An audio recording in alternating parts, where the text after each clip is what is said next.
Hello, everyone. It's a pleasure to have you back at the bootcamp. Hope you enjoyed yesterday's session, and we have more for you today. Once again, my name is Daniel Afedra. I'm working in the talent space, and with me I have Oghomwen from Nigeria and Lynn from Uganda, who shall be taking you through to today's bootcamp. Let's just give our colleagues about 3 minutes, and then we'll get started with more topics. But in the meantime, you can share with us how the session was for you yesterday, and maybe what we can do better for you, or what you'd like to know. And also remember to leave any questions you have in the chat. We'll be able to do our best to answer each and every question that comes in. Thank you.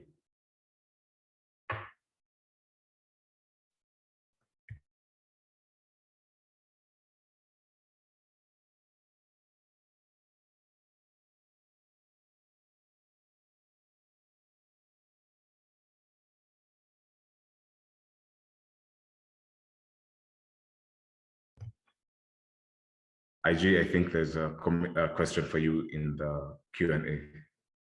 I think we can go through that as we wait for our colleagues to join. Yeah, if all things went well, I think you'd have already gotten slides for yesterday's session. And so maybe that will give you some good background as to what we did. However, the videos for yesterday's session will be shared. Yeah, so you can then look at it and then just check out what you missed. Yeah, but I think yesterday was a very good session. We looked at quite a couple of data structures. We looked at the static and dynamic. We looked at the homogeneous and heterogeneous. It was quite interesting to know what data structures are and how important they are for us in the field of computer science. They also aid us in thinking and problem solving.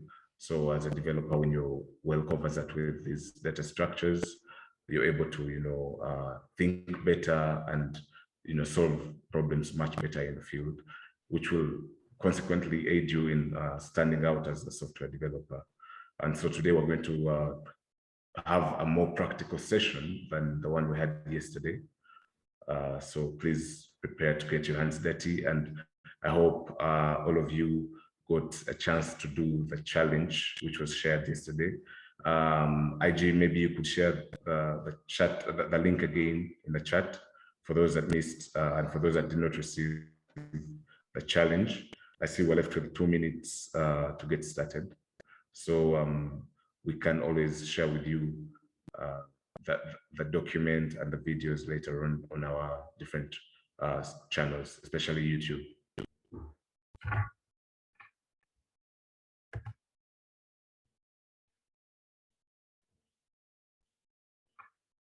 So if you check the chat, you will find a link to the challenge and some activities that we gave you to do based on what we learned yesterday. And today we are going to look at more interesting things, but we're going to have a more practical session, still led by my colleague Oghomwen from Nigeria. I don't know which state you're from exactly, because last year in Edo State, I don't know if you're now in Lagos. We could have a lot of people joining us from there. 1 more minute and then we can get started.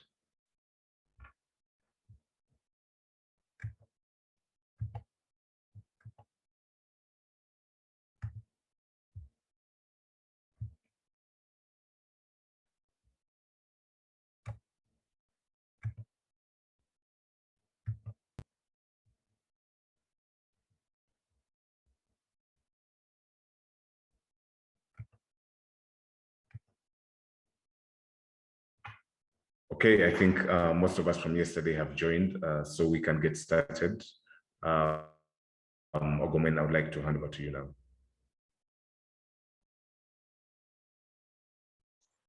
Awesome. Welcome back, everyone. Hope you had fun yesterday and checking out the challenges from from HackerRank also. And if anyone has or needs the link to HackerRank, I put it in the chat, but maybe for new joiners, I'll just put it in again in case they don't get it. Just that. And then you can already give me some feedback if you had any challenge that you couldn't solve and you'd like some walkthrough, or if we need to walk through all together in this room, right? So today's agenda really is to ask questions, the no stupid questions. We're here to learn, so please go ahead, ask me anything as it pertains to yesterday, and then let's see if we can have fun while we're doing that. So if anyone already has any questions, please go ahead and shoot. Yeah.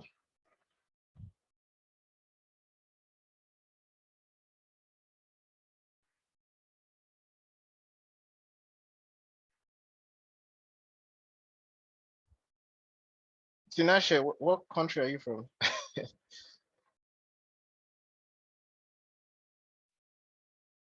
Could you see if you can go to HackerRank, the website specifically?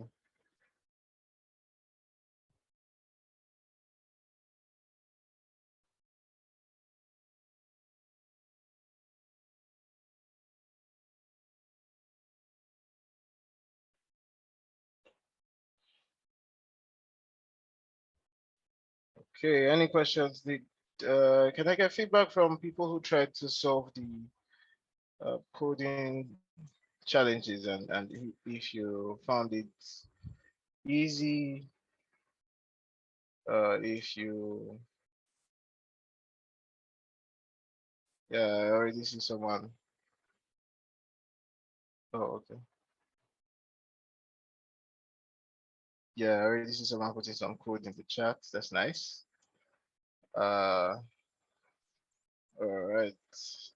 Zachariah, do you have, oh, what's the name? I hope I'm not murdering it. Zachariah, do you have any questions? Yeah, I mean, you can put up your hand if you have a question as to any of the problems, then I can share my screen and then try to maybe explain the solution. Otherwise, we can do a walkthrough and solve it while we're here.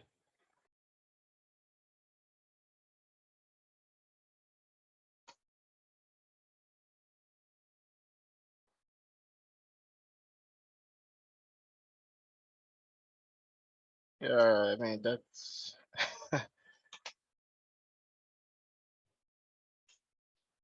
Chibuzo, I'm sharing the link again so you can go.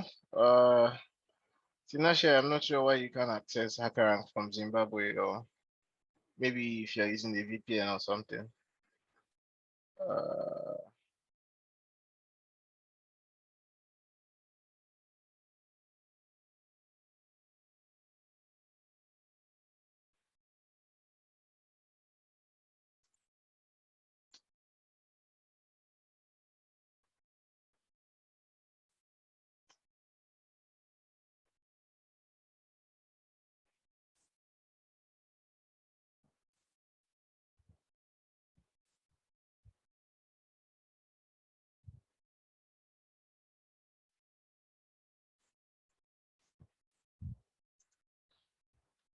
No questions yet?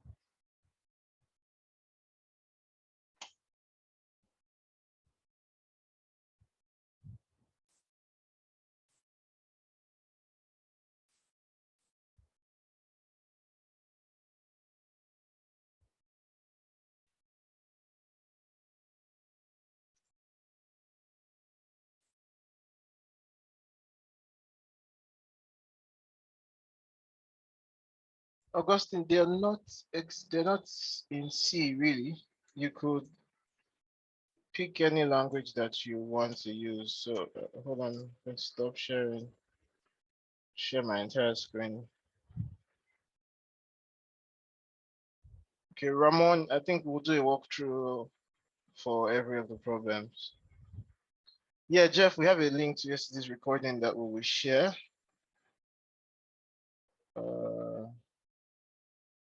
Augustine, so let me share my entire screen so I can show Augustine.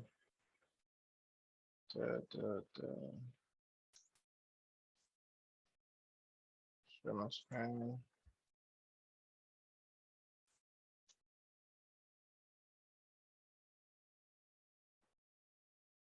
Augustine, just confirm you can see HackerRank on my screen.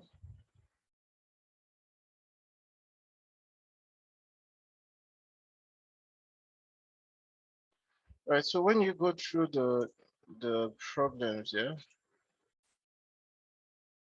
so you're able to select a language that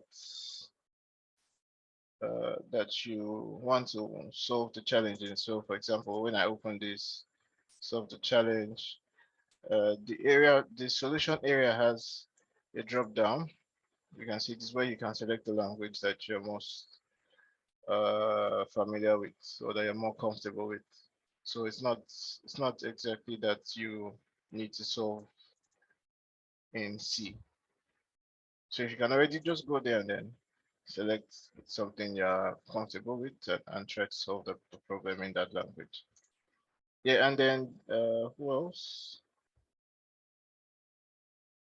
Yeah, Ramon, you wanted a walkthrough because you said you don't think you know enough to ask the right questions. So I think we can go ahead and do a walkthrough now.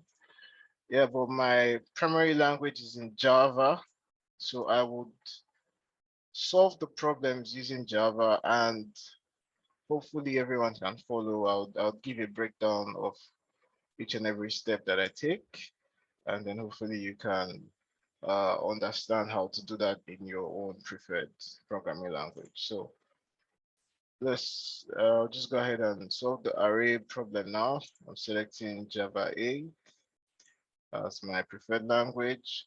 And so maybe I'll try to explain the problem first. So we have an array that, okay, this is explaining what an array is really. An array is a type of data structure that stores elements of the same type in a contiguous block of memory, which means the space within memory that an array would store data in is continuous in memory. So it's like a block of memory that an array uses. So if an array has, for example, size of say 8, there'll be adjoining 8 points in memory that an array would use. So maybe I'll show the slides again.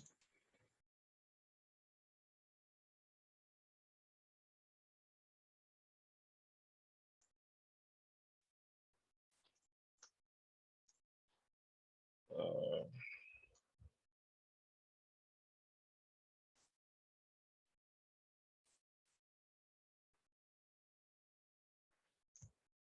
yeah, so this is what an array looks like. So in memory, an array will typically have a continuous block of or chunk of the memory to store values in.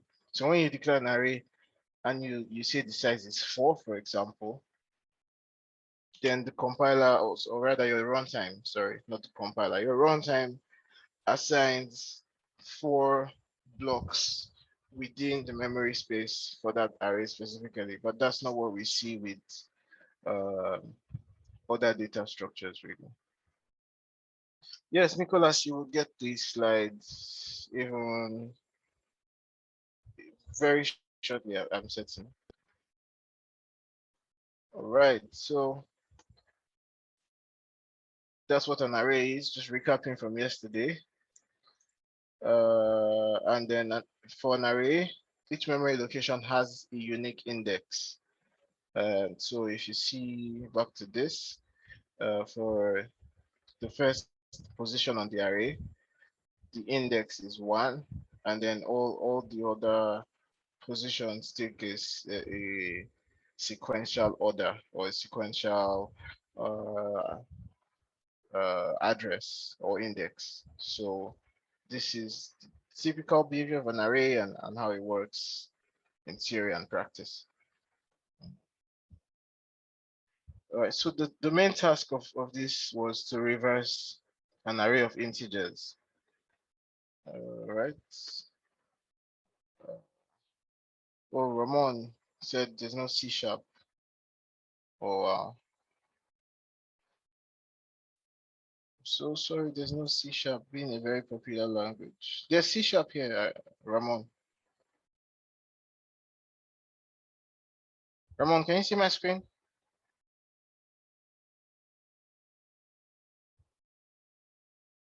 Yeah, there's C sharp in the list, so you can select C sharp and be able to solve this in C sharp. Awesome. All right. So the task here is to reverse an array of integers. And an example is when you're given an array with values 1, 2, 3, you want to return a corresponding array with values 3, 2, 1. And the description says complete the function reverse array in the editor below. Reverse array has the following parameters. Int A, which is the array that you need to reverse, and you should return int N, which is the reversed array. And the input format that we expect is the first line contains an integer N, which is the number of integers in the array A, and second line contains N spaced separated integers that make up the array A. And then we have a couple of constraints that the values within the array would always be between 1 and 10 raised to the power 3. And then that the array size will be between 1 and 10 raised to the power 4, where AI is the ith integer in the array A. So those are the constraints. Awesome. So I'll then go ahead now and, oh, I think I already wrote the code here, but let me just cut this out. All right, so the key to reversing the array is copying the array in the opposite direction into another array. Who tried that strategy? Anyone? I mean, that's how I would approach it. Maybe someone else has another direction or something. So please, you can go ahead and raise your hand, and if you can already propose another direction, or if you did it some other way, or even if you did it that way, just let me know how it went for you, and if that's the right thing to do.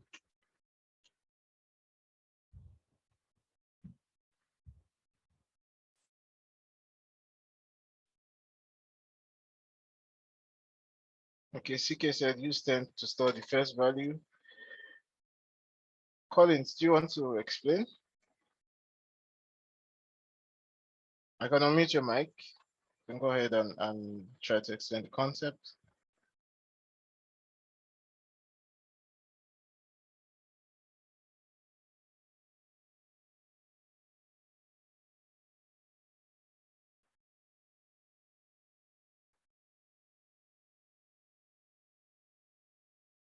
All right. So maybe I should, yeah, okay. Derek said swap the first and last indices until the middle is reached. Awesome.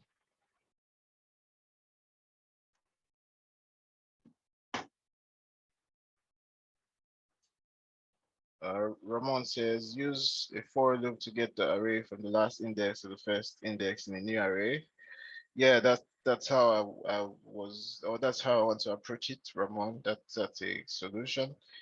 Yeah, Derek also says copying the items into a stack and copy them off into a new array. Uh, yeah, that's doable, but that's introducing more space in the solution, consuming more space than other solutions would require. So I would say it's not really efficient in the sense of managing memory. However, yes, it's a solution that works.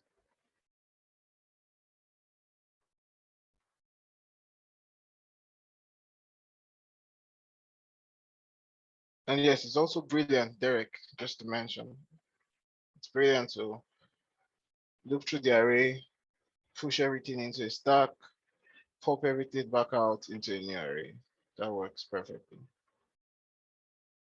Yeah, Alan says create a new array and look through the old array as you insert into the new array. Okay, so let me go ahead and do that. I'd have loved to really see the solution for Collins and the solution that Derek proposed firstly. Yeah, someone else. Ramon also says possibly swap items in the array. Yeah, I would have loved to. Maybe we can give that a go. Maybe first, let me try to copy the values into a new array, and then we can then try another approach, which is trying to swap. Yeah, Shamsuddin, in Python, there's something called reverse indexing. So interesting. I think Python already has a method for that. Collins, you said you are still work of using the term to store the first value. Okay. I wish it had worked. I wanted you to give us some heads up. But in any case, enough talking. Let me go ahead and solve this. So what I want to do first is get the size of the list, which is the size of the array. So I can create a new array out of that. Okay. So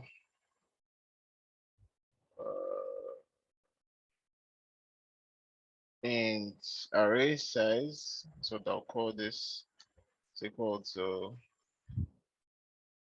the array dot size. So once I have this, I can then create a new array of uh, new array of integers. I create a new array of integers. Let's call this new array is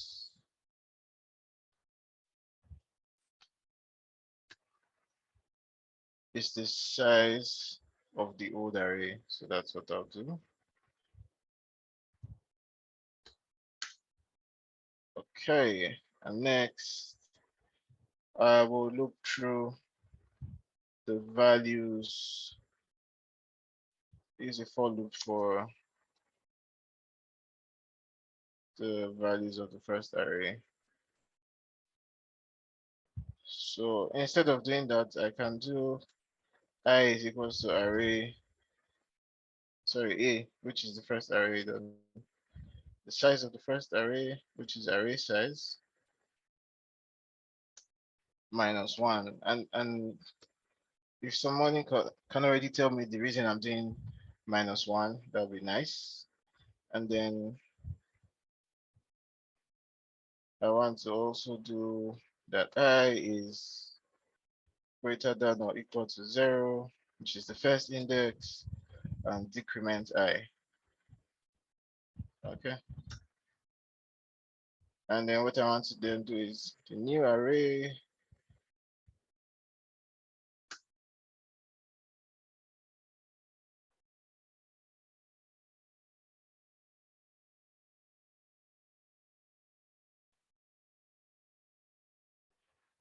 so the first index of the new array, which would be, yeah, into the index 0, but then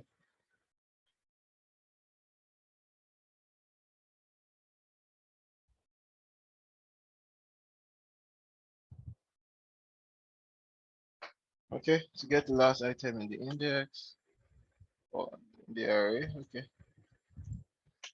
but then I already see a problem with what I'm doing here. So instead of starting from the last item, because I want to be able to use this same array or the same for loop rather to loop through both arrays. So instead I'll start at the first index here.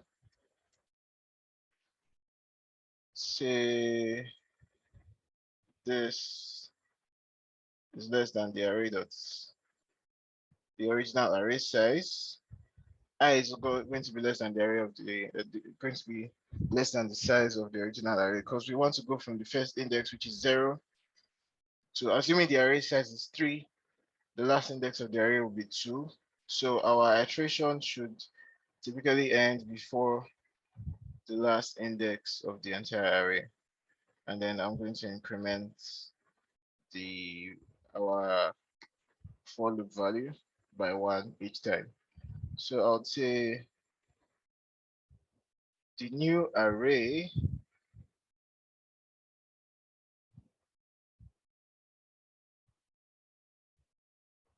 at the last index. The last index of the new array would be the array size minus the ith index minus 1. This is the reason. So if I have two arrays, let me see if I can demonstrate that. Just clean out everything from here.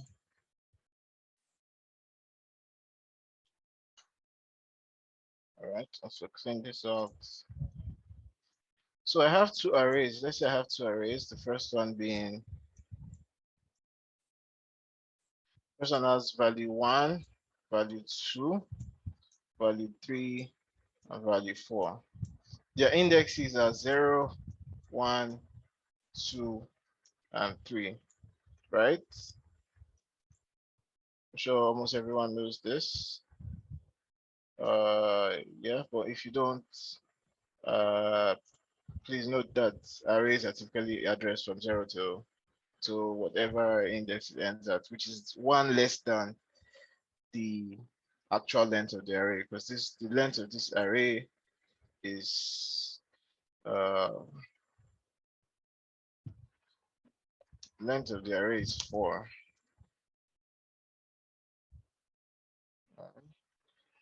And so what we intend to do is copy the current array, the array in question here, into a new array.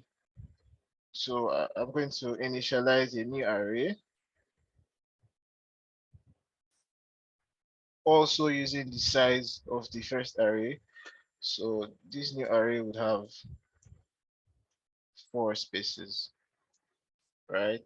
Index 0, index 1, index 2, index 3. What we want to do is reverse the first array into the second array. So it means the value at the third index here should be the value at the first index. So for our for loop that is something like this, the for loop is I and I is equals to 0, which is the iteration. Okay, instead of typing that out, let me just go back to Akara. So the for loop is this. I, which starts at the 0th index, which is for us here the first item, and then goes all the way to less than the size of the entire array, which is 3. So this for loop will never get to 4, which is the size of our entire array, which means it's going to end at value 3, which is the last index of our array. And then what we do is increment from 0 all the way to 3. All right, so we already have the declaration of the new array here on this line 25, which is exactly what we have here, this empty array. So in copying, what we then want to do is move the value at the last index which is 3, into this index 1. And for us, the address of this first index on the new array would be the length of the first array, right?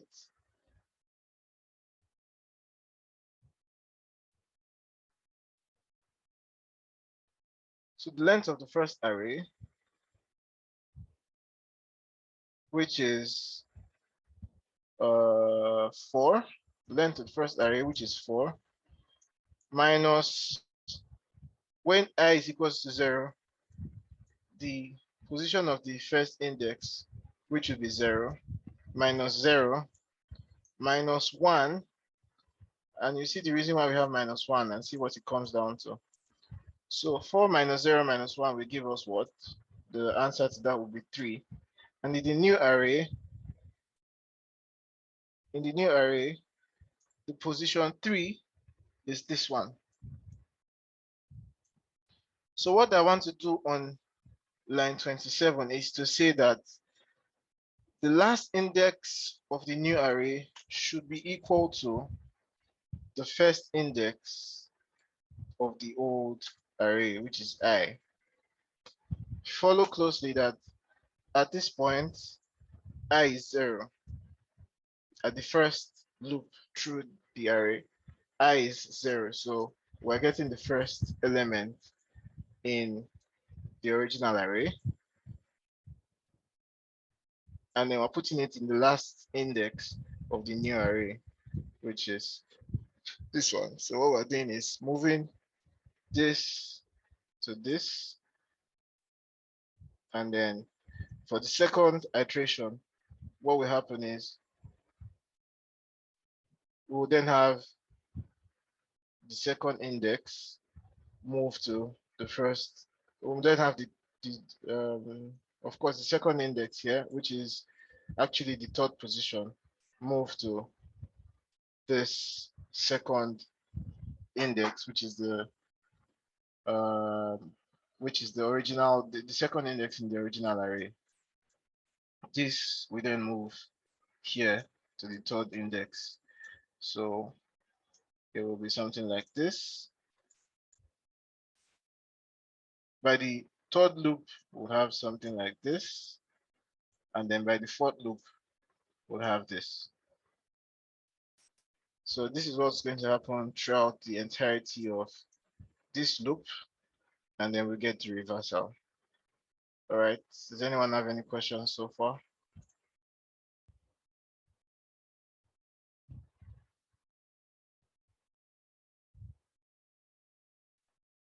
Anyone have any questions so far? Can everyone hear me?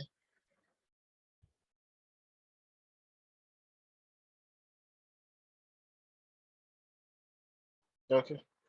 So no questions so far, I guess that's understood.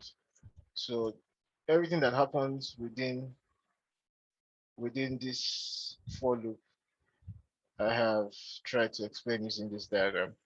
And so once that is achieved, we know that we have reversed the whole thing into the new array. Yeah. And I'll return. Yeah, and then okay. Ololade asks that you said you've heard something about the efficiency of the code using big O notation. How you can get the efficiency? Are you asking how we can know the efficiency of this code, or how to understand big code notation generally? Because we're going to cover that in tomorrow's session, which is algorithms, understanding the efficiency of algorithms using big O notation. Then Meru, you're asking how is array size minus I minus 1 returning the reverse? I'm just going to try to explain again. So let me backtrack a bit. All right, so I'm just going to undo everything I did here.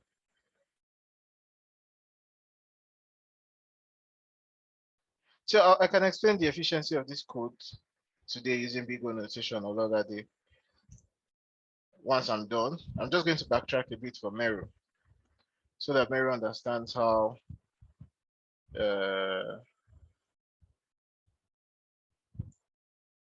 how array minus I minus 1, array size minus I minus 1 is equal to the inverse, right? So Ololade, sorry, Mary, if you can already confirm you understand to the point, to this point, what is going on here on my screen. You understand that this is the old array at the top, right? And this is the new array where we want to do the copy into at the bottom. Please tell me you understand this so far, and then I'll continue. Awesome. Okay, so next, I said we have the for loop on line 26. And what the for loop essentially means is that we're starting at the first index, which is the 0th index of the old array, and ending just before the size of the old array, which is 3. Because if the old array has a length of 4, and we say I can never exceed the size of the array, it means we'll stop at a value that is definitely less than the size of the array. So in this case, we'll stop at 3. So we'll then iterate from 0 to 3. That's what happens, right? So given those metrics or those numbers, right? Let's find the opposite on this line, right? I want to determine the opposite index for this position 3. The opposite index for position 3 on the old array in the new array. Or rather, we're starting from the first index. So instead, we want to find the opposite index of the initial index on the first array, right?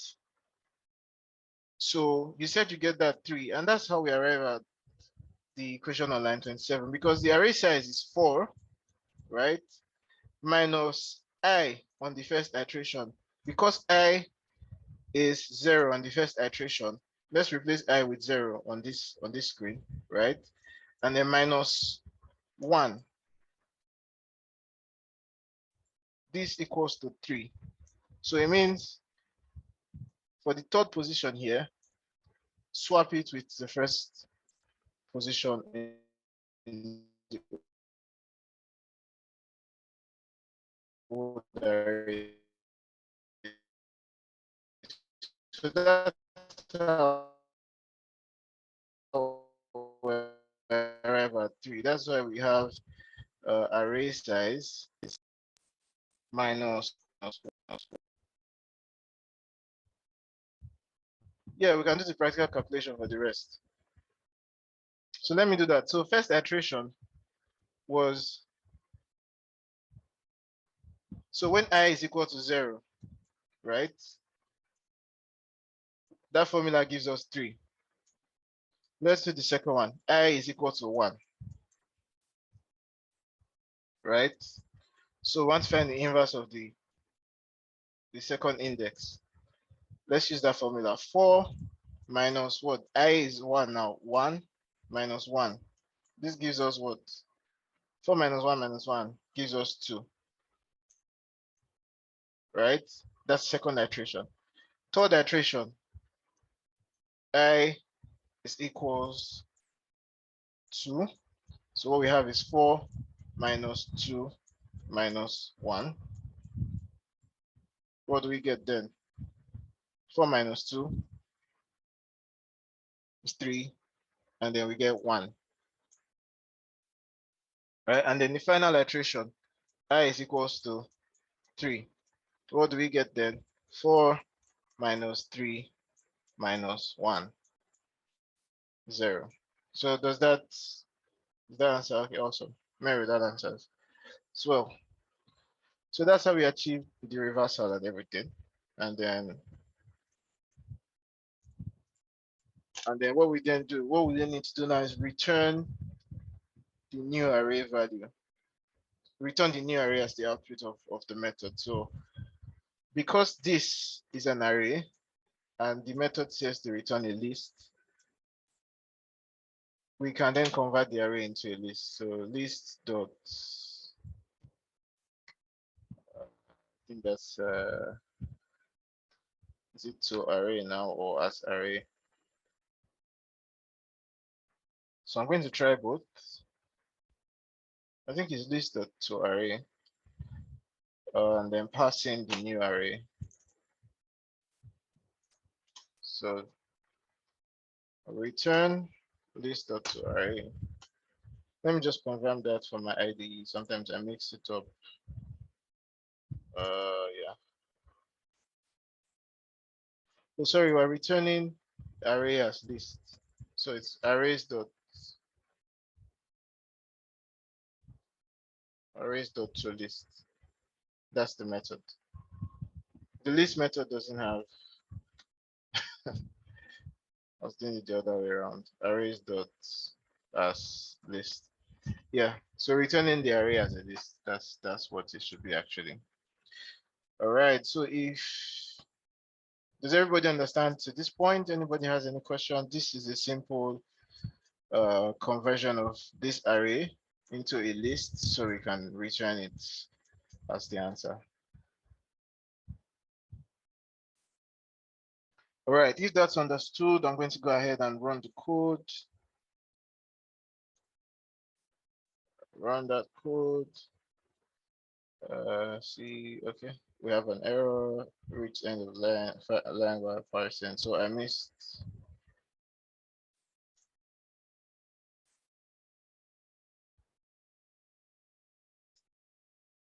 Sorry.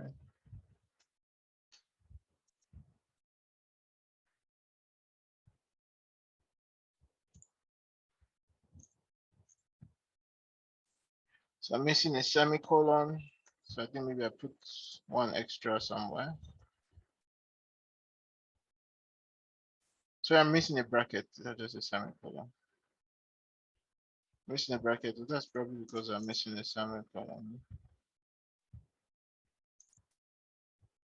So typically I like to do this in my IDE. So I mean an IDE helps you catch all of this errors. Doesn't look like I'm missing a bracket anywhere. Otherwise this should work perfectly.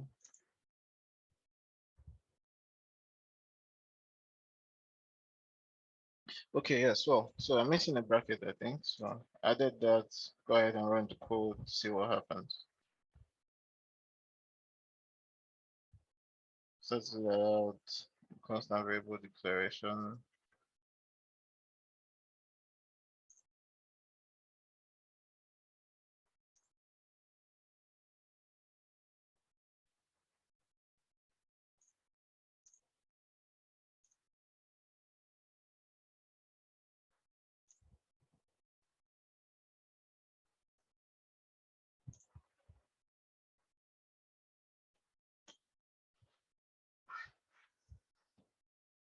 So modifier static is only allowed in constant variable declarations. Something obviously going on here. So I can try to reset. Let me just copy out the solution. I think there's a reset button there.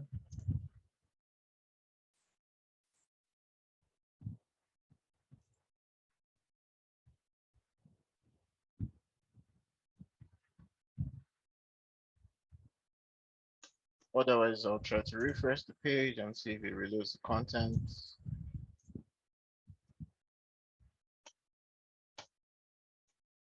Doesn't. It's supposed to be a reset button somewhere.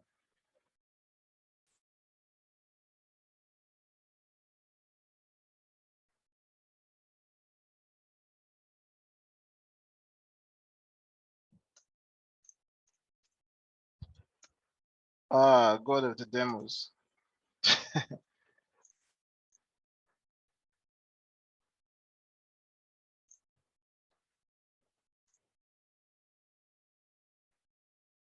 Okay, public static. Okay, I think so. This is where I'm missing it, maybe.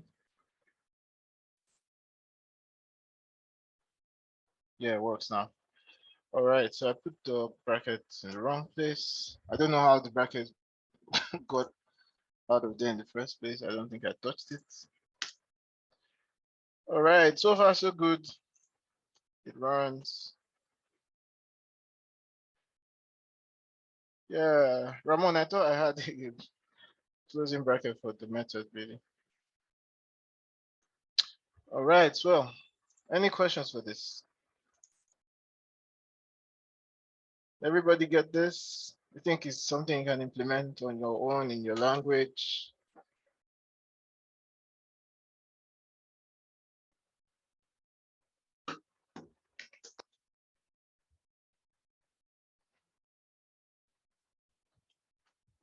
All right, so Olamide was asking what the performance of this, the efficiency of this code is. So the efficiency of this code is big O of n. And if you don't understand big O notation, not to worry. We'll get to that tomorrow. In tomorrow's session, everybody will get to understand what we mean when we say big O of any value that we put right after the O. So I'll explain why this is big O of n. Essentially, it is big O of n because of the for loop, because we are looping through the entire array and we're touching each value in the array.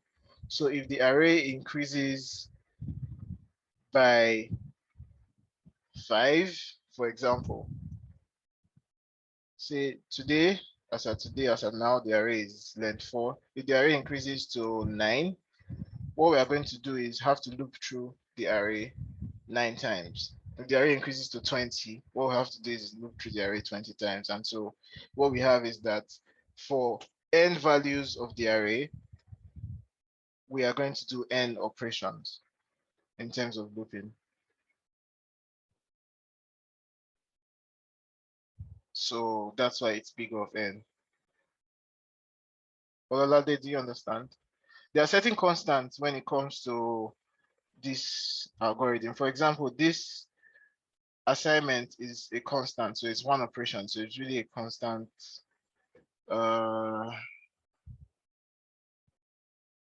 It's really a constant operation, so it's not impacting the entire efficiency of the algorithm.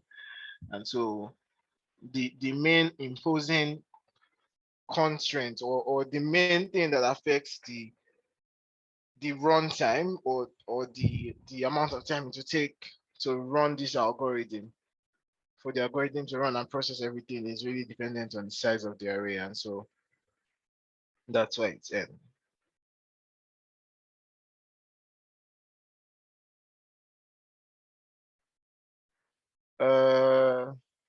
Who else? Chima, you're asking if there's a difference between a dot size and a dot length. I think it's just syntax. For Java, is a dot size. So for you, maybe in language, it could be a dot length. Yeah, Anita is asking, why did I do minus I minus 1 instead of just minus 1 in the loop?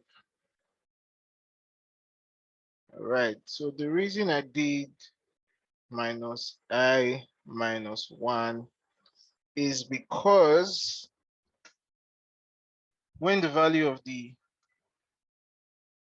iteration is 0, when I is equals to 0, the array dot size, assuming an array of size length 4, the array size would be 4.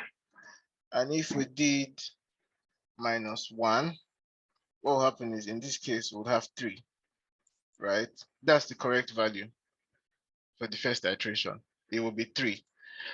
When we now get to I being 3, right, which is the last value for the iteration, the array size here would be what? 4, right? And then what will happen is I will be 3, and then this would evaluate to 1. That'll be 4 minus 3. So maybe I can already show you from here. Let me try to visualize this. Okay. So I'm just going to go ahead and delete all of this. Or maybe let me try to erase it. Let's go ahead and erase a lot of those. Just erase all of this. Erase this. And let me show you why.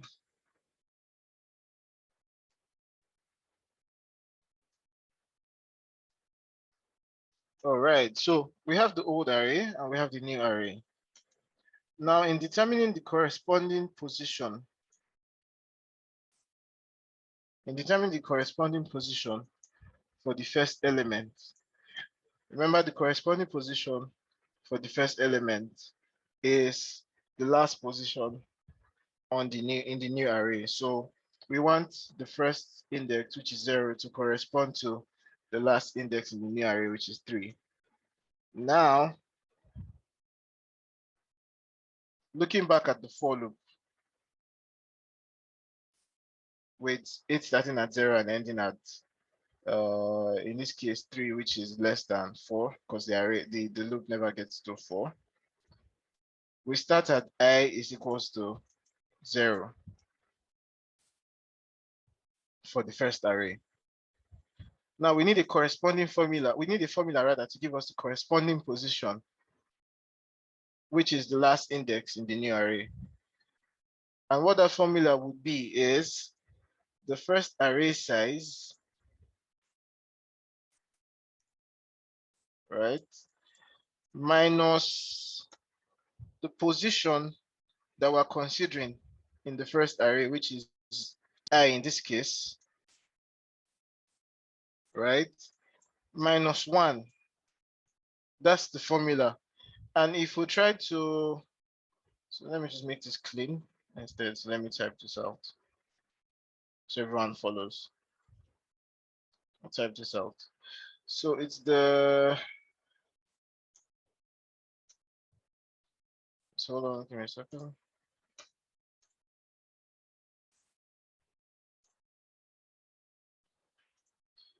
So the formula that will give us the corresponding position, so give me another second. So let's remove that. Awesome. The formula is the array size of the original array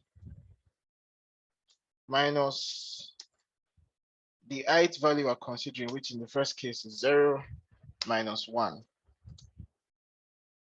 That's the formula. And if we evaluate for the position 0, what we'll get is, just to confirm that the formula is correct, what we'll get is 4 minus I being 0 minus 1 would evaluate to 3, right? If we did this instead, what would, like you suggested, if we just did 4 minus 1, we will get 3. Yes, it works. But then the formula no longer is that. It becomes, formula becomes this. Formula becomes array size minus 1, right? But array size minus 1 doesn't always, will not evaluate and give us the correct values for all the other iterations. It will give us the correct value for the first iteration, but it doesn't give us the values for the correct values for the other iteration. So this formula would be wrong, because if we evaluate this for the next iteration where I is equal to 1, right? This position becomes 1 and this is 1. This evaluates to 2. It evaluates to 2. But then if we evaluate this on the right hand side, it doesn't evaluate to 2. This becomes, it's still going to be 4 minus 1, which will still evaluate to 3, right? If we try another iteration of this, just try to drive the point home where I becomes equal to 2. right? Apologies. Is 2. This evaluates to 4 minus 2, which is 2, minus 1, which is 1. This evaluates to 1. And then what we have here is still the same value. And so array.size minus 1 is not going to be the correct formula to get the corresponding uh, value on the opposite side of the new array.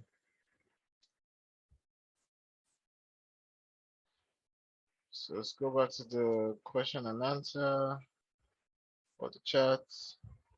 So Anita, yeah, makes sense. Awesome.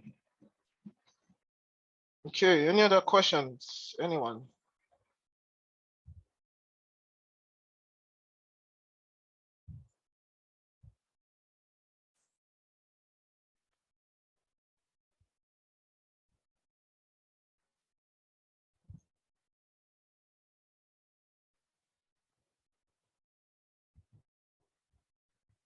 How do you come up with the formula? So what you do is initially you try to evaluate and then you find the pattern. So typically what you do is you ask yourself, how do I get the corresponding value on the opposite side? So let me draw an arrow.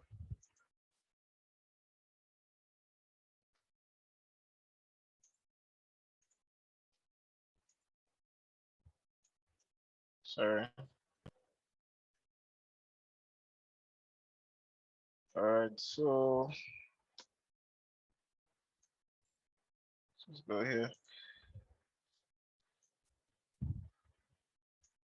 So Omoyele, to answer your question, how you come up with the formula is you first try to evaluate without a formula really. So you say to yourself, I have this array, the first array here. Uh, so you say to yourself, I have the first array here, and I want to swap the values. So if I have an array of index 0, 1, 2, 3, what do I need to compute to get the first index to transform to the last index on the new array? So you then think to yourself, if the first index is 0, right? And the entire array size for both is 4. First index being 0 on this side, how do I compute to get 3? So how do I get to 3? So you say, first of all, 4 minus 1 is 3, right? But that isn't a formula because when your next index is 1, you then do 4 minus, when your next index is 1, the value you should want to get is 2. So what do you then get? How do you then get 2? You then say 4 minus 2 is 2. You find the pattern. So you then say next index is 2 in the old array. On the corresponding side of the new array, it corresponds to 2 should correspond to 1. So here 4 minus 3 really is 1. So you then find the pattern. So assuming this is I, assuming this column is I, right? What then converts on the other side to 3 for me, taking into consideration that I is 0. So that will be for me 4 minus I minus 1 would evaluate to 3 on this side. So check, does that formula hold true for the next value? When I is equal to 1, does 4 minus 1 translate to 2? That's correct. When I is equal to 2, does 4 minus 2 minus 1 translate to 1? That's correct. And so that's how you arrive at the formula. So it really does jump at you when you find the pattern, then you're able to eventually get the formula out of it. That's one way. And then again, because here you're considering arrays, it already lets you know that a short form, instead of going through this entire table, because I mean, you don't do this every time, but a short form of arriving at this same conclusion is to know that the first array starts at 0, right? And you know the next array has to start at the reverse side. So the next array will start at the length of the entire array minus 1, which is 3, right? So that's how you know 0 on the beginning of the index corresponds to 3 on the other side of the array. Awesome.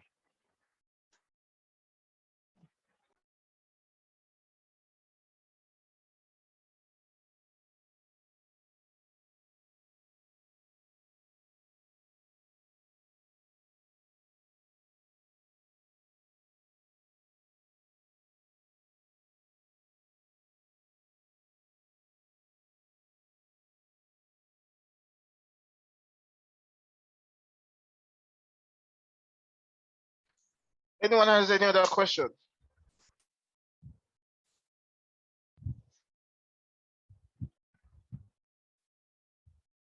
Abimbola, yes, you would get the recording. Ramon, if we're considering the timing of the class, so we won't leave a lot of exercises untouched. Yeah. So I think we can already move on to the next one before we then spend all of our time on this. Yeah, exactly, Alan. That's the you would call it a trick, but eventually you arrive at a formula really when you do consider it, if you could. So it's not. I mean, it's not wrong to call it a trick. All right, so let's move on to the next one.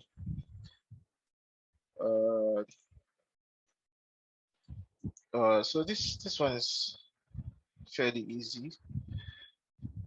Print the elements. Oh, it's not. Apologies, it's not fairly easy. I remember this problem now. Print the elements of a linked list. Did anyone solve this?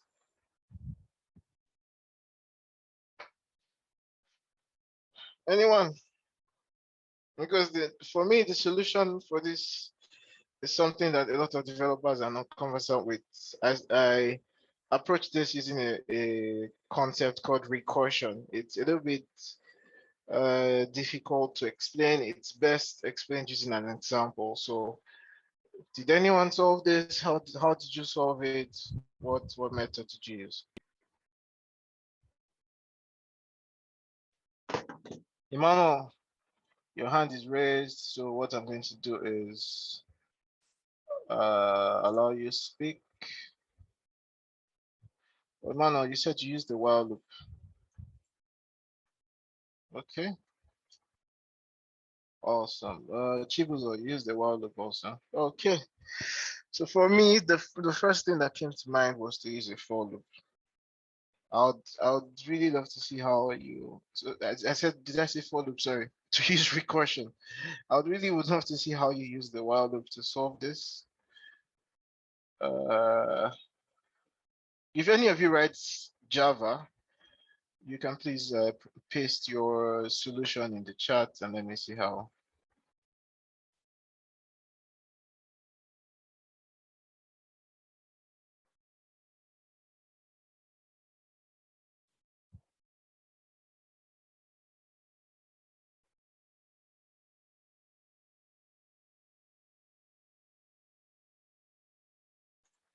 All right, so yeah, I'll try to explain recursion.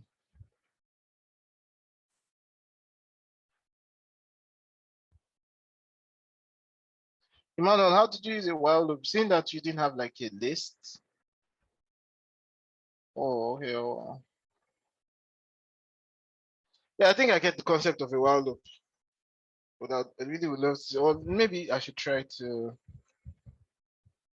do that. But again, let me first explain. I mean, I think a while loop might be easier to explain than recursion.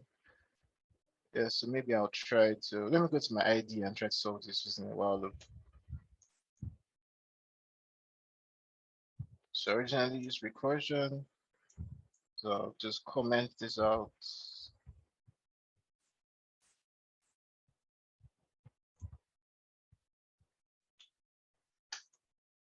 Okay, Emmanuel, you said use the while loop assuming the head is not null. So let me see how that works. Well, head, you probably do while head dot next is not equal to null. I hope I'm right. System dot out dot print head dot data.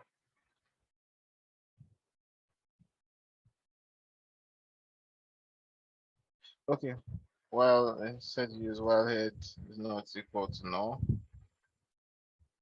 System dot out dot print head dot data. Okay, this is probably what you did, and then what then did you do next? Did you then do head equals to head dot next? Oh, okay. Yeah, so this again is recursion masked as something else. Yeah, but it's brilliant. It's still cool. So this is what you're doing is you're recursively also going through the list. Recursively also going through the list by setting the current head to the next head. All right, so this is cool. All right, so let me try to explain how I solved it using recursion. I think I already typed it out. All right, so for people who recursion is confusing, let me comment it. I'm not sure. Because I can expand my screen here, so let me do that. So the key to really understanding recursion is that you have to have a condition that breaks out of the recursive function. And then once you understand that condition, that really is the key to building the whole recursive function. So for this case, maybe I'll explain the question first before we then go into the solution.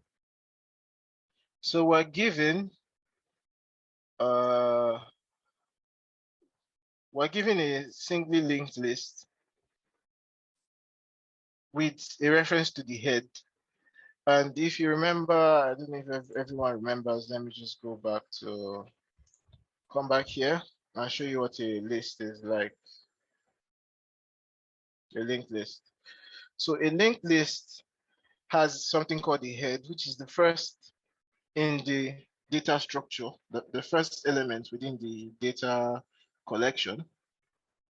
And then the head has a link to the next element within the collection. So when you move from the head, you go on to next, you get the data, and then you get a link to the next value. So that's how a list typically is composed. So that's why it's also called the linked list. So the values are linked together.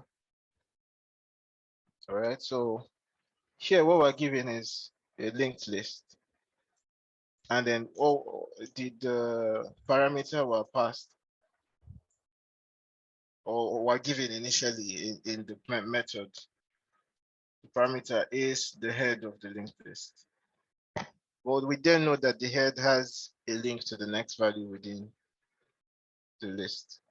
All right.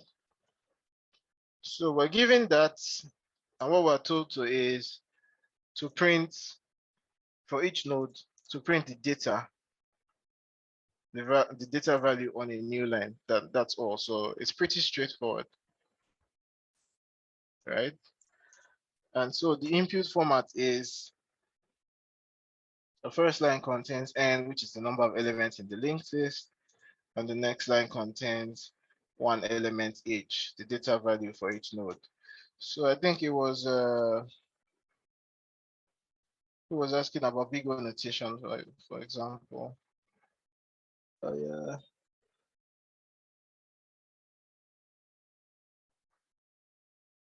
Sorry, let me look for who was asking about big O notation. I'll just try to see if I can explain this. Or Lolade. So Lolade, you see that for this question, yeah, we're given a collection that has n elements, and we're told to print each value in the element. And so what happens is, if n at the moment is 2, the algorithm we're going to come up with is going to take 2 times, or it's going to carry out its operations 2 times. If the list grows to 4, the number of operations that will be carried out using the algorithm will typically be 4. And so that's how you then arrive at the value for the big O notation. But n is a very simple case. We'll go into more other complex cases like log n squared, yeah, and then 2n, for example, which is also n. Yeah. We'll see other big O notations tomorrow anyway. Other values rather of big O, other possible values of big O tomorrow. And so all we need to do is print out the values in the linked list on the console. All right, so now going to the method.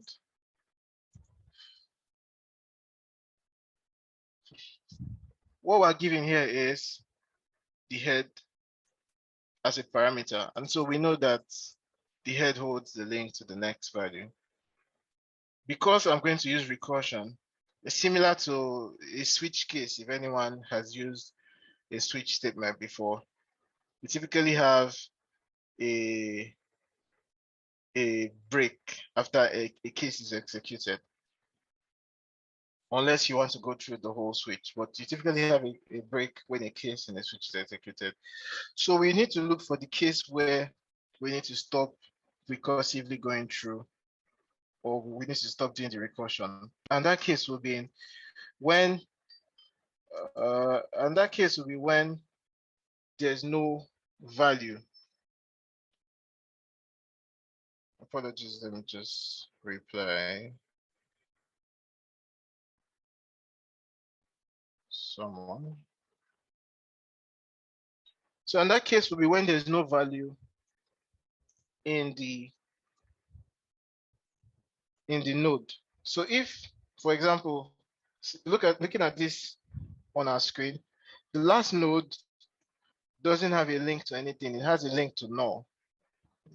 All right. So when we're recursively going through a linked list, we want to make sure that once the node no longer has a link to any node after it, we stop recursively going through it. All right. And so that's the break case for this recursion. So what we then say is that if the head, which is this, doesn't have a next, that is, if the head, the next, right, is not equal to null, while it is not equal to null, we're going to continue doing this recursion. But the minute this statement is no longer true, where the head, the next of the head is equal to null, where we hit the endpoint, and for the node, next equals to null, we'll stop doing the recursion. So that is our check point. That is our point. So let me just ask if, who was it?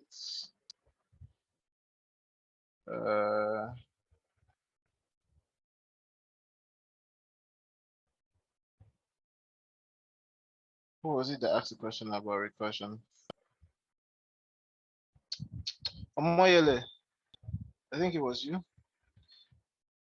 Yeah, okay, so we then put in that base case. Well, so sometimes some recursions are not this straightforward, but it's still the same principle. You always have to have a case where you break out of the recursion. And so you always want to be checking that. The first thing you do when you need to start the recursion is check that the case is still valid. Okay. And so while this is true, while the head has a next, what we are going to do is print out the data within the head, right? And when we have printed out the data within the head, we then call the print linked list method again. That's what recursion is. Recursion is a method calling itself again. And so if the head has a next, we know that if we pass the head into this method again, right, we are going to get something out of it. Otherwise, if it's null, if we pass it to this method, what happens is this other case gets executed, right? So the head has a next. What we do is print out the value in the head, and then we'll pass the next head onto this method. When we then get to the last head in the linked list that doesn't have a next head, this X block gets executed. So what we want to, what we're interested in is printing the data within the head.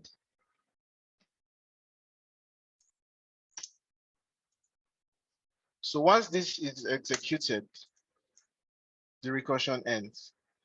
All right. So as long as the head has an X, we'll keep passing it back to this method. As long as it has an X, we'll keep passing it back to the method until we get to the point where there's no next, and then we hit the else block. Otherwise, we'll keep executing this first block. All right. I mean that this again, because this is a Java implementation, I think it might be very similar to other languages, but if anybody has any question, they can already ask, and then I'll see if I can explain in any other way I can to make it more explanatory in any way. So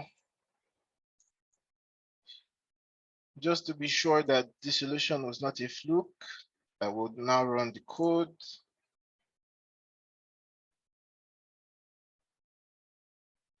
All right, so it runs.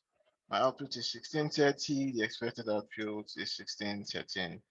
So correct. And so that's how I solved the recursion. Otherwise, someone else did solve it with a while loop, but I will let you know that it's a while loop also disguised as recursion, really, because what he's doing is setting the next head to the current head, and the while loop keeps executing while the head is not equal to null. So that's also the recursive operation, really.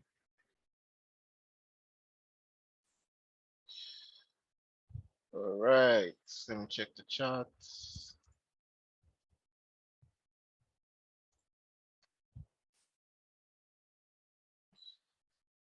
Yeah, Nenji, the recorded video will be, the links will be shared to the recorded video.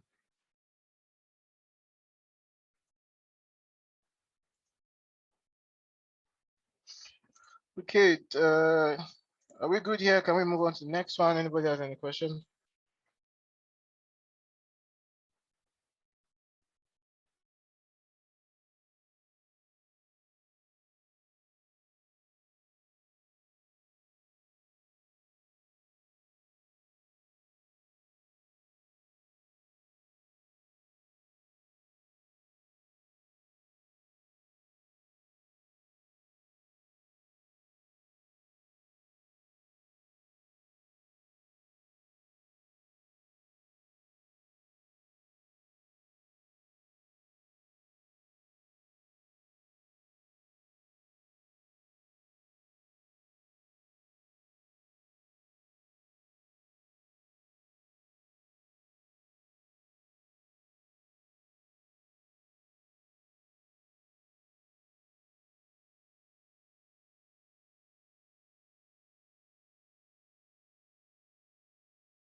Curtis, do you have a problem another problem we can solve using recursion? Recursion really is really useful when you have to do something multiple times, up until you get to a point where you have to stop.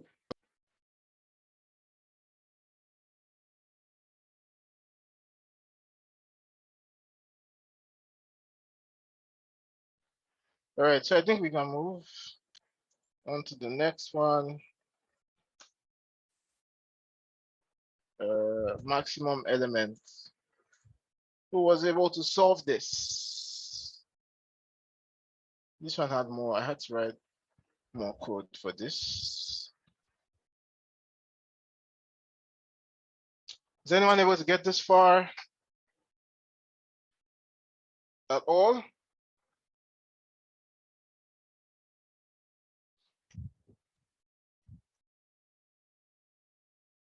Okay, so I read out the problem.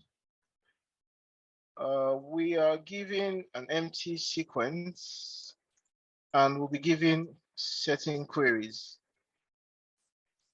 And each of the queries we'll get would be one of three types.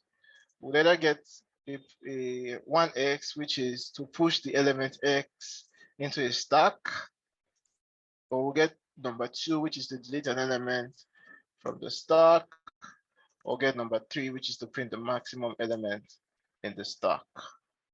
All right. So what we need to do here is complete the get max function in the editor, and the get max function takes in the following parameters, which is string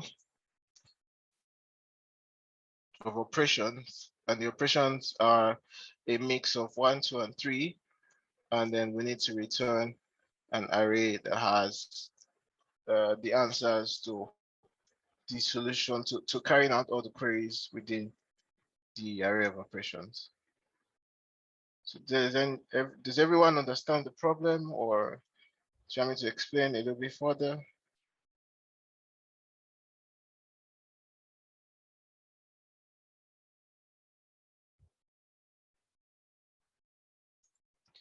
All right, so here's what we're going to get. This is a sample input. So let me explain what a sample input, right? Take notes, just note this down. We're going to get a series of queries, and the queries are going to be of three types. 1, to push an element into the stack. 2, to delete an element from the stack. And 3, to print the maximum element in the stack. All right, so this is the sample input. Using the sample input to explain, the first line will give us the size of the operation. The next line, that's where we start to get the operation. So for example, remember, the first type of operation is 1, which is to push the element x into the stack. So this is an operation that has 1. What this means is push the number 97 onto a stack. The second has 2, which is delete an element from the stack. The next has 1, which is push 20 onto the stack. The next has 2, which is delete an element on the stack. Next has 1, which is push 26 onto the stack. Next has 1, 20, which is push 20 onto the stack. The next has 2, which is delete 20, or delete the top value from the stack. The next has 3, which is print the maximum element in the stack.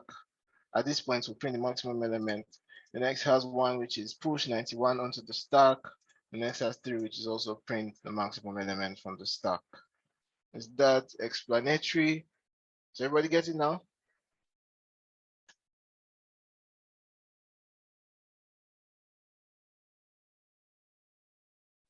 Richard, Abimbola,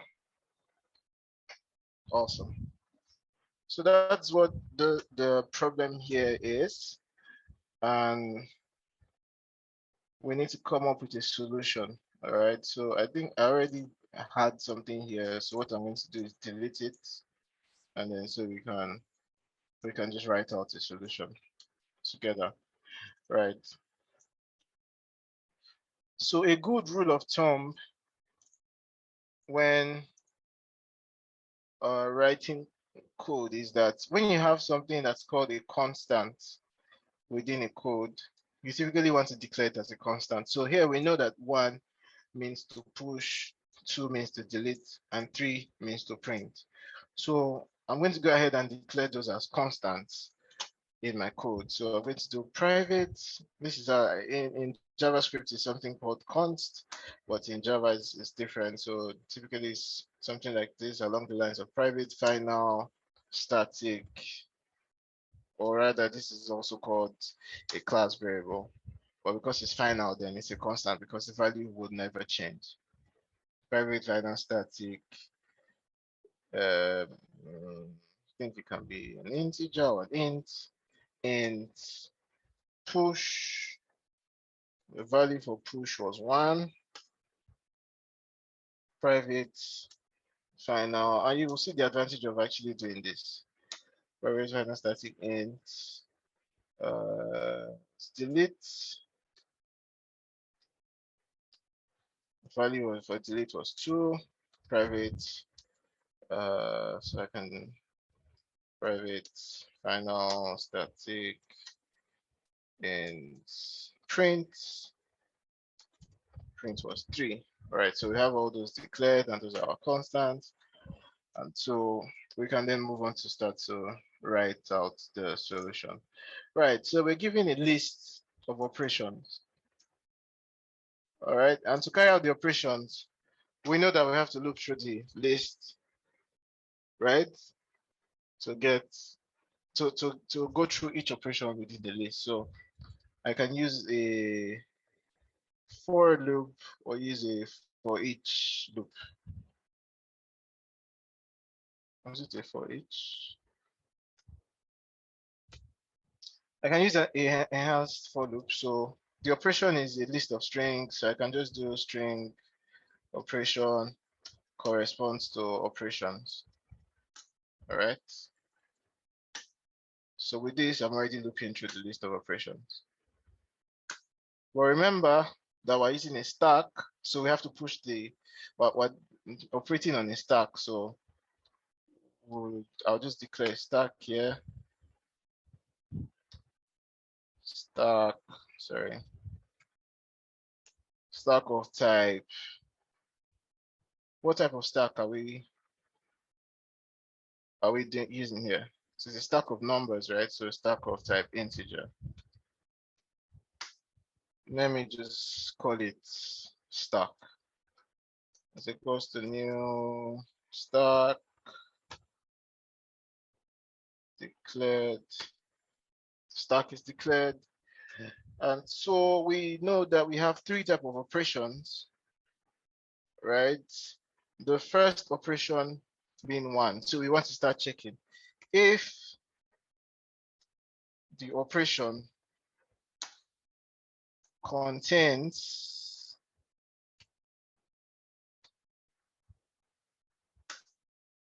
a space. Remember that when we get 1 as the operation, there's a space and a number after the 1 that we need to push to the stack. So how we know, or how we start out, is that we start to check what kind of operation we get. So if the operation contains a space, we want to check if the operation corresponds to a 1. So we first have a branch that checks that. If operation contains a space,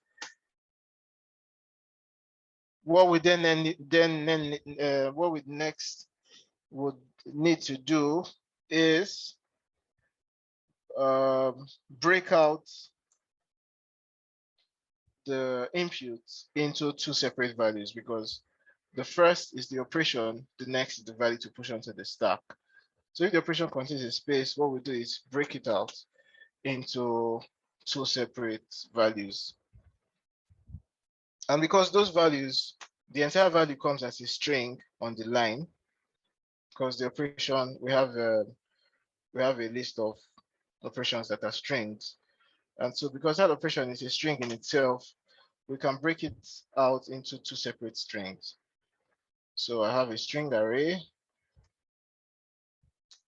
Let me call this operands. It's equal to, in Java, this is how you break out something into an array. So we then take that string, the operation dot split. And what are we splitting it by? We're splitting it by the space. So if we split it by the space, what we'll then have is, let me erase all of this.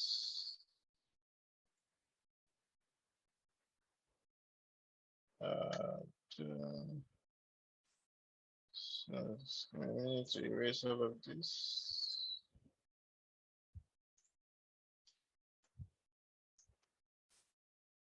All right.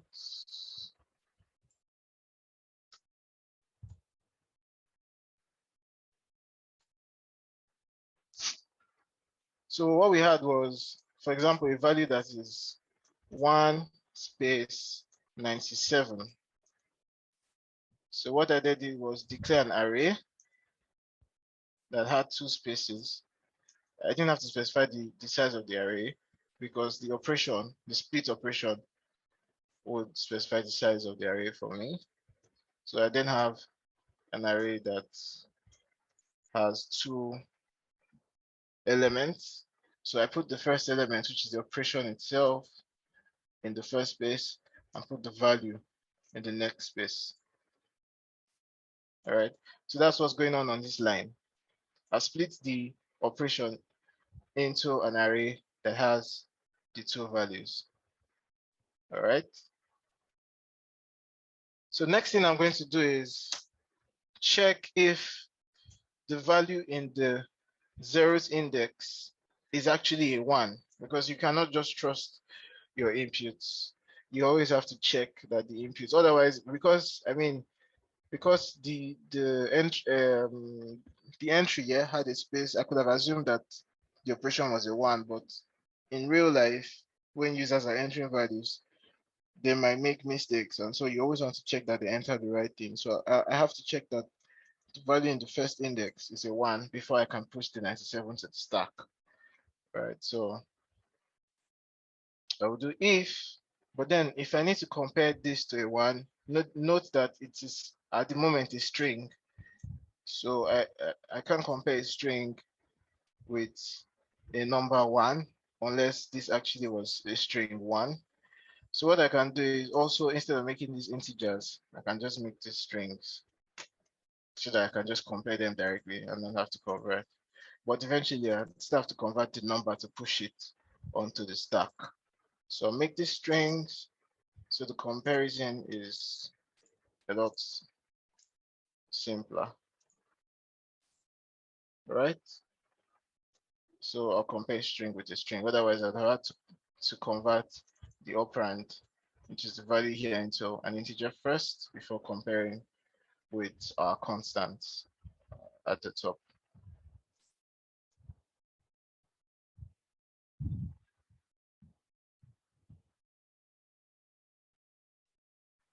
Yeah, you would think it's faster, but you don't have to compare every.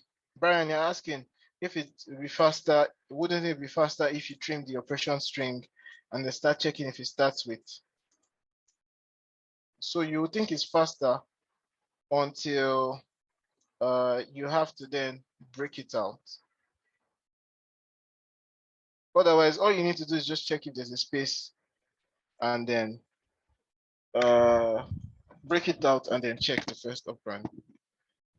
But I mean, you could also do it this way.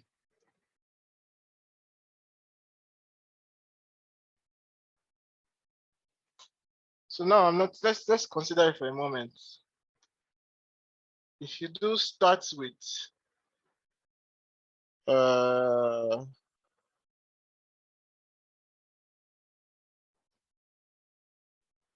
yeah, I think you might have the same. Either way, yes, you're going to check. So yeah, I mean, you might get the same efficiency in terms of the algorithm.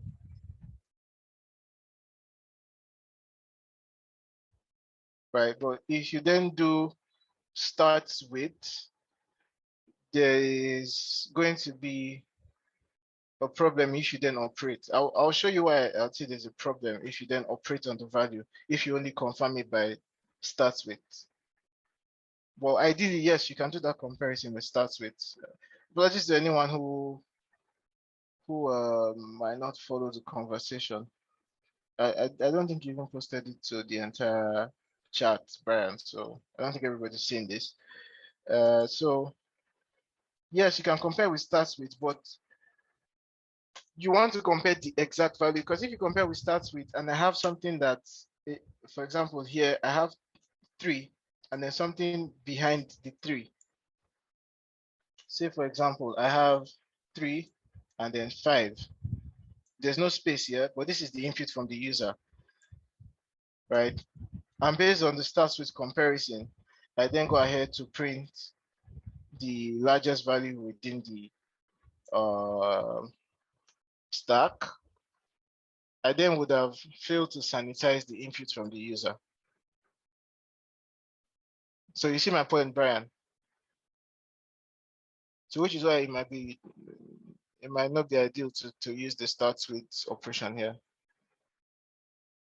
Yeah, so yeah, your assumption is on clean inputs, but you can't always assume clean inputs. Ideally in the real world. So you always want to write your code to mirror what's happening in the real world. Yeah, otherwise, like I said, you can deal with a start with. So, but I want to do an exact comparison.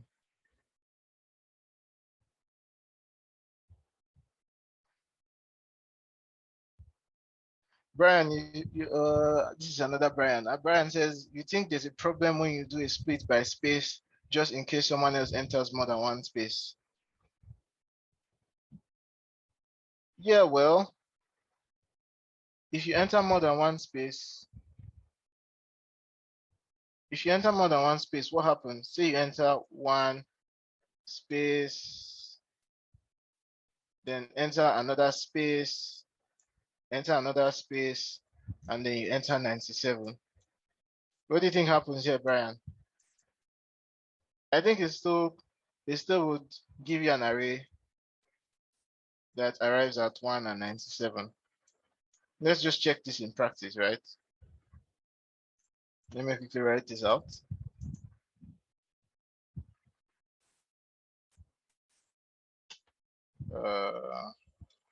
Let me call it test multiple spaces.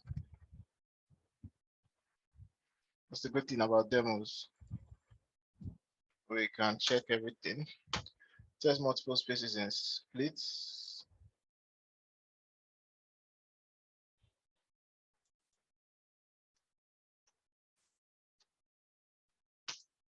Okay, so let me do a main method. Let me have a string s that has 1 space 97. All right. So a string starts with capital S. Then have a string array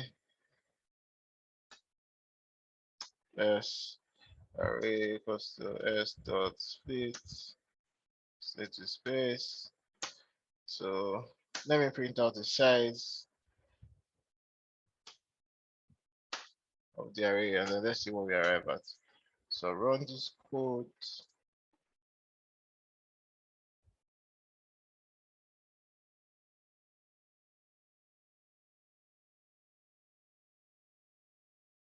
Let's see what this comes down to.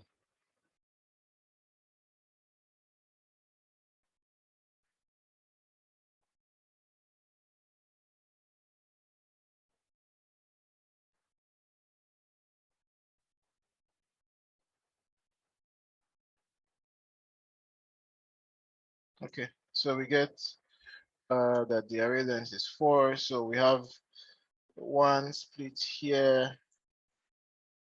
We take this value, another split. Okay, so it splits, or maybe I should just print it out.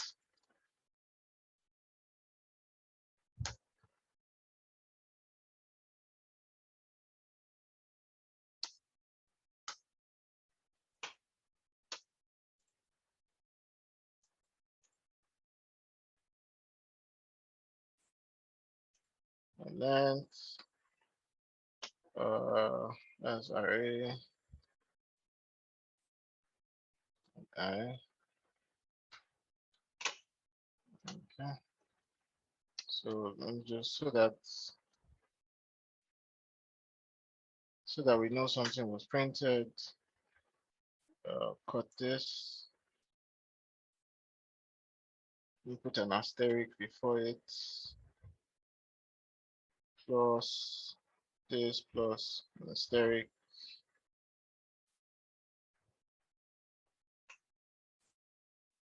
Comment this out. Run code.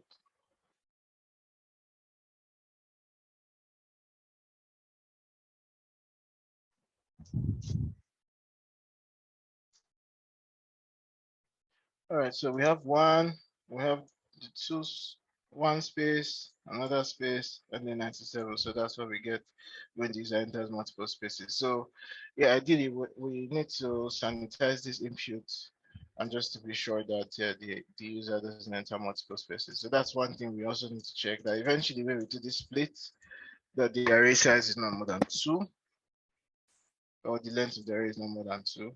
Someone else says, could you split all the entries and count? Patrick, yes, you can do that. You can split on the entries and count. Yeah, Brian, there's a problem when you split, and in case someone enters more than one space, yes, there's a problem. Emmanuel says, instead of doing a split, why don't we use a substring and trim the remaining empty spaces of the string?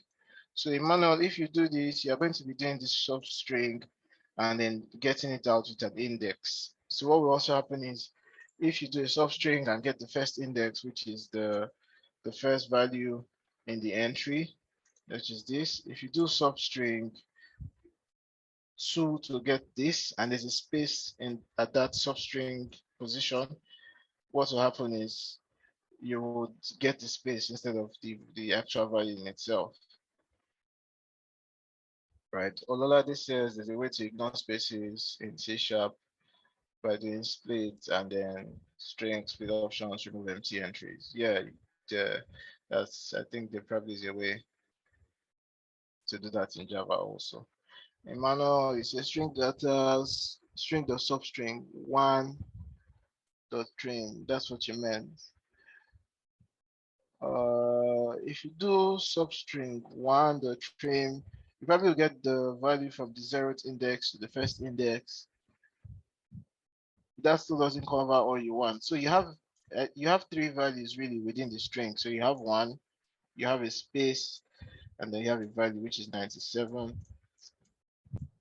So this is the 0th index, first index, and the second index. If you do substring one, assuming the first position is where your substring, or substring one, that means your substring ends just before the one if you're using Java, because the index, the substring ends before the index is specified. So you get this, and then in that case there'll be no need to trim it actually, right?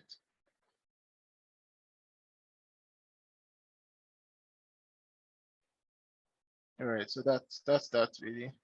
Well, yeah, so we can put in that check in the code that we're writing, right, within Kakara, and just check that the user did not enter any superfluous values for any superfluous extra spaces, right? That's that. Otherwise, we can, I mean, because I already said we can't assume clean imputes, right? So maybe we should check that. If operand.length is greater than 2, we do nothing.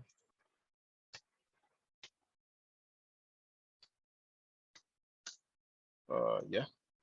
If that's greater than 2, we don't want to do anything. So the only time we're going to carry out an operation is when operand.length is not greater than 2.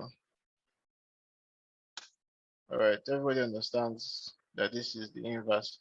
So if operand.length is greater than 2 and is true, we will not do anything. But when it's false, when if we flip that value, if operand.length is true and we flip it, it becomes false, which means this block would not execute. Otherwise, if operand.length is less than 2, it will be true. Sorry, it will be false, and then we flip it, it becomes true, and this block executes. All right. So we only want to carry out this operation if that actually is the case. And so continuing, what I then now want to do is check that the first value of operand. Let me just quickly wrap this up. There's so little time.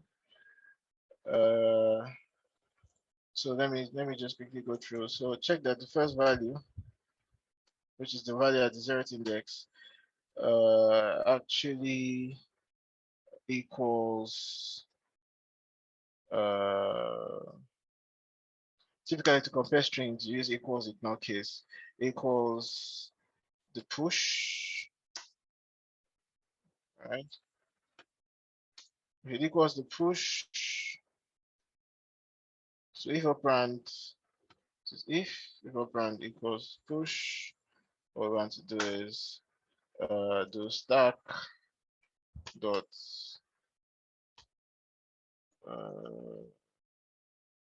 push the value, which is integer dot value of. Now remember, we have to convert string into an integer. Yeah, push that there. All right, push that under the stack. Otherwise, else if it doesn't contain a space and the operation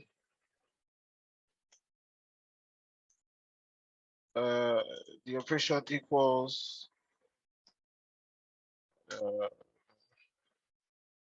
what do we do first? Delete.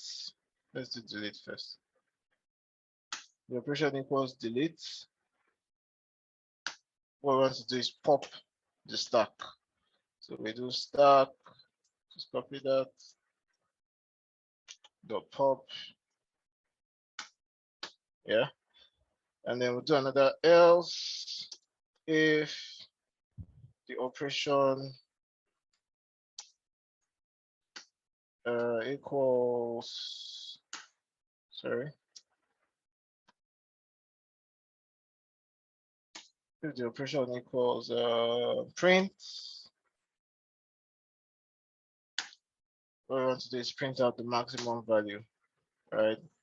And then how you print out the maximum value from a stack is because you know that for you to check through the stack, you have to you can ideally only check the top value of the stack by picking. Otherwise, if you have to check through the entire stack, you have to pop each value and then compare and get the maximum.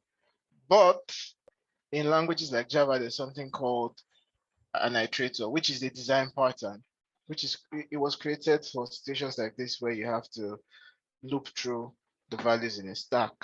And so Java has something called an iterator that allows you to loop through the values in a stack and compare. So because of time, I already did that comparison. So what I'm going to do is just copy it out and put it, but then I'll explain it. So I didn't already declare the list that will hold the values, the maximum at each point. So what I'll then do is copy this part out. Right, so I declare an integer, and on this line, integer is equal to 0. I declare the iterator. Basically, what the iterator is the iterator of the stack. I get an iterator from the stack, and then I use that to go through the values of the stack and compare. If the value is greater than the maximum, the current maximum, which is 0, the maximum becomes equals to the value.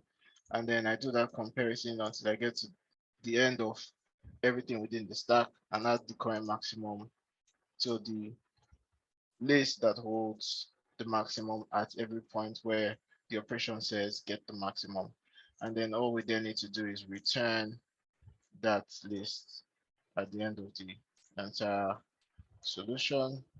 So that will be at this point. And then let's just run this to be sure it works.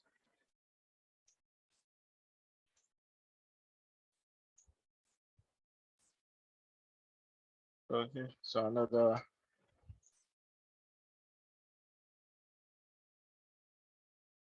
So I didn't close that. Just going to close that.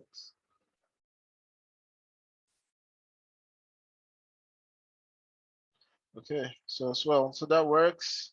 Anyone has any question at this point? We're almost out of time.